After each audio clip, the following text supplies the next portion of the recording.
a medio di te, junto con él de te, la voz Dios Tata Todopoderoso, en unidad de Espíritu Santo, tu honor y tu gloria, dentro del siglo di siglo.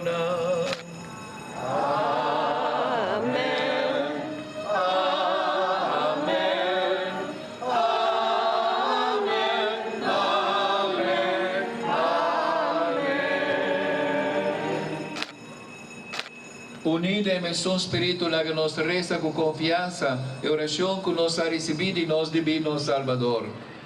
Nos tata, cutana cielo, buen nombre sea santificado, plaga por reino venir a nos, por voluntad sea así la tierra como en el cielo. Dona-nos a nos pan de cada día, y perdonarnos nos debe, mescos que nos da perdonarnos devedora, y no háganos caer en tentación, mas líbranos de mal. Líbranos de tu malo, Señor, y dura-nos paz de día aqui.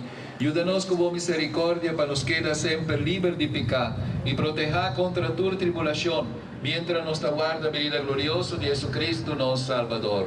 A sombra de tu reino, tu poder y gloria en eternidad. Señor Jesucristo, vos avisa vos apóstol, mi talaga vos paz.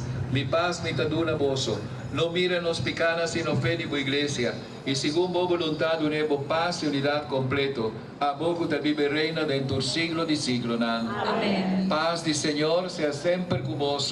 Y con vos espíritu. Como hermanos en Cristo, la que nos desea otro paz.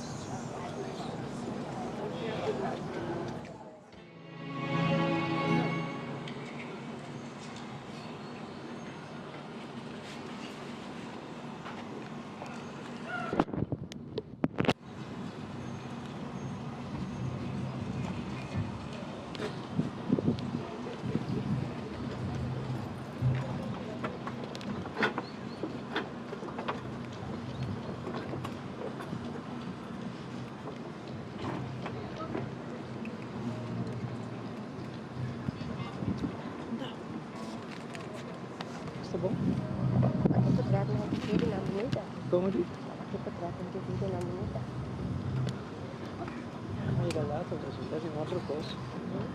O curso meu, então. Aí, ela tá. Sim, olha, tá. Sim.